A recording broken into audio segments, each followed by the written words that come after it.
Guys, welcome back to my new blog. তো অনেক দিন পর ব্লগ নিয়ে চলে এসেছি, তো আমার মিনি ব্লগ। কালকে ছিল আমার বান্ধবী প্রিয়াঙ্কার জন্মদিন, 29শে এপ্রিল। তো আমরা সবার পর সেজে গুজে চলে গেছিলাম রাজকেবিনে। ও একটা হল ভাড়া নিয়েছে, দেখতেই পাচ্ছ, খুব সুন্দর। এখন বার্থডে গার্ল দেখো, ফটো তুলতে ব্যস্ত।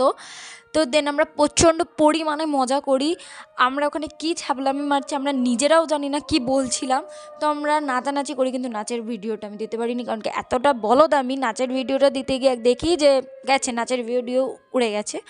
তো দেন ও দেখো কেক ফেক কাটলো, আমরা তারপরে খাওয়া দাওয়া করলাম। খুব একটা সুন্দর একটা মজা করলাম, আনন্দ করলাম, সন্ধ্যাটা কাটালাম। যদি তোমরা আমার ব্লগটা ভালো লেগে থাকে, like comment and share and subscribe করো। আরও নতুন নতুন ব্লগ আসবে, কথা দিচ্ছি এবার সত্যি সত্যি নতুন ব্লগ আসবে। তো এনজয় করো এই ব্লগটা। টাটা।